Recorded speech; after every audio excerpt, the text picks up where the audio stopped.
I'm going to start with you. I want to know how the political presentation was in that speech.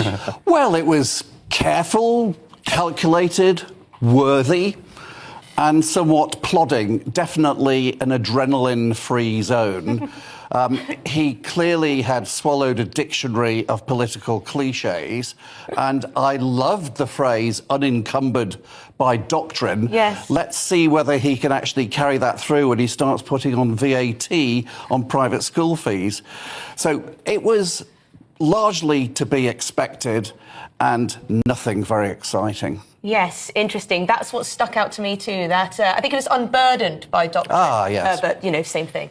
That stuck out to me as well. Matthew it's quite Goodwin, a claim, isn't it? What did you make of his first sentence, or his first couple of sentences in his maiden speech outside Downing Street was arguably delving into yet more identity politics, alluding to the fact Rishi Sunak was the first Asian British Prime Minister. It would have taken a lot more effort for him to get where he was because of that fact. Is that a sign and a flavour of things to come? I think it is. I think what was also interesting was Rishi Sunak saying in his goodbye speech, if you like, that it was remarkable, that it was unremarkable that he was from a minority background and Prime Minister. So I think Labour will clearly put the pedal down on the identity politics. I think that will be an open goal for somebody like Nigel Farage. Of course, we've also just had Kemi Badenoch playing the same game with her statements in recent weeks, using identity politics to try and attack the Labour Party. So I think what we're entering into, you know, we know that this particular Labour government is going to be pretty big on the woke stuff. They've talked about giving out government contracts on the basis of race and ethnicity. They've talked about mainstreaming gender ideology, making it easier for people to get gender recognition certificates, all of that kind of stuff. I mean, this is all going to be really fertile soil, not just for Nigel Farage, but for some of those Conservative leadership candidates, you know, the Robert Jenricks of the world, who are going to be saying, look, Conservatives have to take a stand on this stuff. Yes, we can talk about what might happen next for the Conservative Party in a little bit, but Alastair Stewart, you have been broadcasting these moments for years and years and years. How does it compare? Well, it was flat as a pancake, and I thought you described it beautifully and eloquently, and therefore, in that sense, he was a man true to himself, wasn't he? I was on the South Bank when Blair was screaming out, "It can only get better," and there was no sense of that in the modest little gathering that there was in Downing Street just now, and it certainly wasn't the poetry of Thomas Aquinas and St Augustine that Margaret Thatcher just about got right. The thing about unburdened by doctrine has obviously got all of us, and quite rightly so, because it's frankly a meaningless assertion, because this is a guy who quite early on in the campaigns said, "I'm a socialist." And I think very few people, ourselves included perhaps, because we maybe didn't get the chance, asked him, "What do you mean by that?" Because Tony Blair knew what he meant by it, and it wasn't Clause 4. And the real acid test for this man, who wants to put VAT on private schools and choice, as you rightly said, is what his view is on Clause 4 and the commanding heights of the economy, etc., etc., etc. So unconvincing, unemotional, and not really quite brilliant. So, Emma Webb, filled with lots of, I mean, very descriptive language, talking about Britain needing to navigate our way to calmer waters. You weren't impressed by that? You weren't sort of touched on an emotive, creative level? Definitely not. I think it would be difficult even for a Labour supporter to be touched on any emotional level by that drab speech. But look, I think talking about being unburdened by doctrine, he's started his premiership with a lie, because we just simply know that it's not going to be true. And it's not just about the wokery, to use that term, but it's also that I think, and maybe this is something that we'll be discussing maybe in a week's time, it's also the potential constitutional damage that this government could do. If you look at the constitutional damage done by Tony Blair in 1997 with that whopping majority, now they've got a whopping majority here, but don't really have the same kind of mandate when it comes to the support of the British people. And he's already been talking about things like reforming the House of Commons. We know that Labour has the potential to do real constitutional damage. So you partner that alongside the identity politics and the wokery. I think that, frankly, to say that they're going to be unburdened by doctrine is, as I said, simply a lie. Well, on this occasion, during this tenure, Nigel Farage, of course, Matt Goodwin, has won a seat in Clacton. I'll say it again because it's the best description for it. The fox is in the hen house. So Nigel Farage, in the last couple of minutes, has confirmed he would address supporters and the media at 2:30 to lay out what he describes as the next steps for his political revolt. And Farage, overnight, said that they're now coming for Labour. They are targeting Labour voters. How concerned should Sir Keir Starmer be about Nigel Farage with a presence now in Parliament? Well, he should be very concerned because we saw a lot of those second places for reform come in those Labour areas. And we know that, here's one remarkable stat about this election for me. The Labour vote share in England went up 0.6%. So just think about that, flat as a pancake. Reform and Farage went up 13%. A new party, you'd expect to see more gains. But they did especially well in those pro-Brexit, often Labour-held seats. So what Farage is going to do is what he tried to do in 2015, but then basically got distracted by the Brexit referendum and things took a different turn. He's now going to turn his tanks towards Labour, and he's going to basically hold Starmer to account on legal migration, illegal migration, wokery, leaving the ECHR, just attacking Labour non-stop. And remember, we're going to have a series of by-elections now as we go through 24, 25, 26. If those by-elections are in red wall areas where Reform is the main opposition, not the Conservatives, who's going to win those by-elections? I suspect it will be Farage.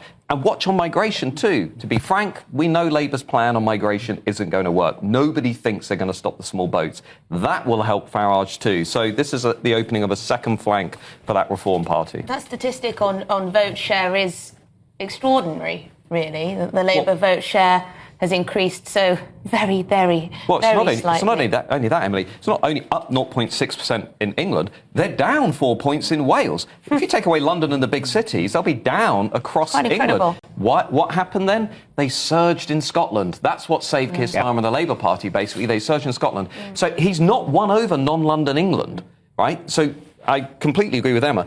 If they go really radical on a lot of these policies, they actually won't have a mandate across much of the country for that radical agenda. Well, I'll put that to you, Graham. In Keir Starmer's speech, he says, "You have given us a clear mandate." Have we? Well, he didn't really say anything specific enough during the last 6 weeks for us to give a clear mandate to him. When he talked about respect for all, I actually think that sort of goes beyond wokery.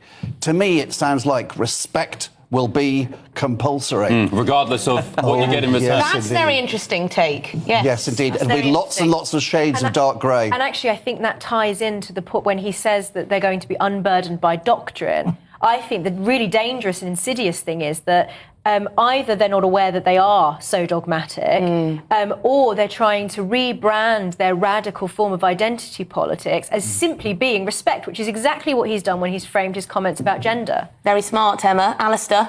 Just want to recommend an article in case people missed it, and it was Tim Stanley in The Telegraph who wrote an utterly brilliant piece about this tipping point in our politics, where he said it was about to be the end of the era of the Cavaliers and the beginning of the era of the Roundheads, for whom, of course, the Roundheads, the ideology and the dogma was exactly wokery writ large, but in a 17th century way. But isn't Nigel Farage the ultimate cavalier? Because in political terms, if he was a cricketer, he'd be the sort of chap who'd want to open the bowling, open the batting, and perhaps keep wicket as well. Yeah. He's such a distinctive character in the sea of shades of grey of politics at the moment. And he looks remarkable as well as sounding remarkable.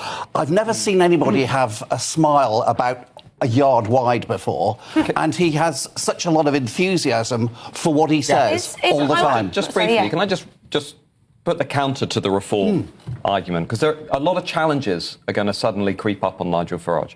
He's going to have to run a Westminster office, a Clacton office. He's going to have to maintain a national brand, maintain an international brand with Trump in the US election in the autumn. He's going to have to completely renew his team. He's going to have to get people around him with parliamentary experience, policy experience. This isn't like the European Parliament. This is a whole different game. The scrutiny on him in terms of expenses, accountancy, filing, paperwork is going to be through the roof. Labour will be looking for every opportunity to outflank Farage. All I'm saying is the stakes are going up, but so are the standards. And the big challenge for Nigel Farage is, can he meet that head on? And it's a big if. And that's the problem you saw back in the UKIP days with all these, as Nigel would call them, nutty candidates who are attracted to the party. Latterly, now with reform, or they had to get candidates so quickly, there wasn't time to properly vet them. So there is no party, basically. Yeah. And the flip side to that, not to go, sorry, isn't it remarkable? They won 13%, 4 million votes, 4 seats, maybe 5 by the end of the day, with no party structure.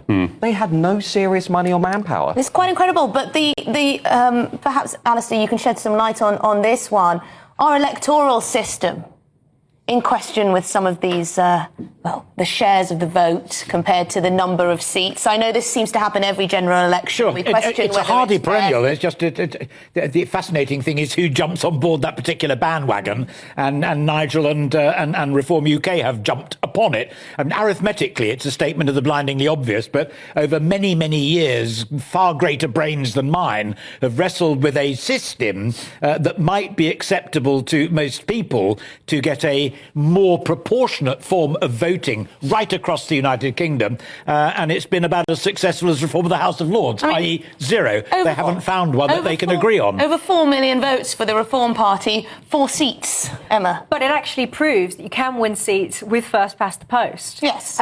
So many people have made the argument that it's almost simply impossible for a new party to make waves, but as Matt just said, with no party structure and at such short notice, they still managed to pull it off with 4 seats. And the Lib Dems said that this morning, to be fair to the Lib Dems. They said, look, we still want to have electoral reform, voting reform, but we played this game, this particular match, according to the established rules, because we had no choice, and we won quite big. And what would be the mechanism in order to change the rules again? Because we remember the last referendum we had on some form of alternate voting system, and there's never going to be a majority in the House of Commons to change the system, and I can't really see a conduit